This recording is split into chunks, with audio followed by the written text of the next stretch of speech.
Good morning. I'm going to begin by reading from Mark chapter 6, verse 47. When evening came, the boat was out on the sea, and Jesus was alone on the land. When he saw that they were straining at the oars against an adverse wind, he came towards them early in the morning, walking on the sea. He intended to go past them, but when they saw him walking on the sea, they thought it was a ghost and cried out, for they all saw him and were terrified. But immediately he spoke to them and said, "Take heart, it is I, do not be afraid." Then he got into the boat with them, and the wind ceased, and they were utterly astounded, for they did not understand about the loaves, but their hearts were hardened. This took place, of course, just after the feeding of the 5,000, hence the reference at the end there to loaves. I often think about this reading. My first career was as an engineer in the Merchant Navy, and alongside a hymn that I absolutely adore, I often would think about this reading when I came up out of the engine and came up on deck at night, especially if it was a calm night mid-ocean. Often you would feel the group of you quite isolated from things at home. There was no internet in those days. You had no contact with anybody.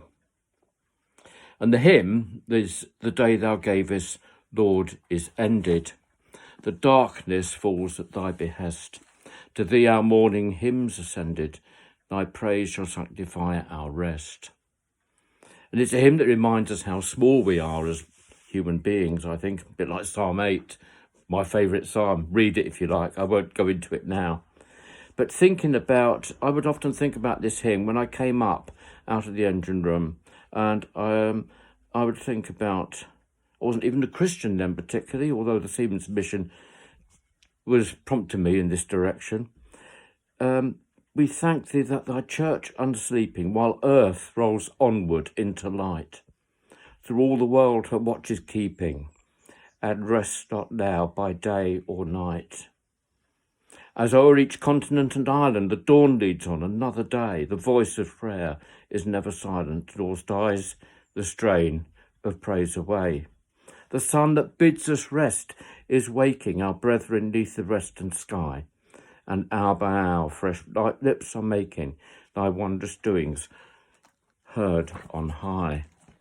And in the storm, I think in the storm of this present crisis, it's really good to think of that. We are small, but God is mindful of us, and we are part of a family that pulled together and a part of the crew that hopefully look after this world that God has given us to live in. And I just want us to dwell on that today. Think how good we can be to each other. Amen.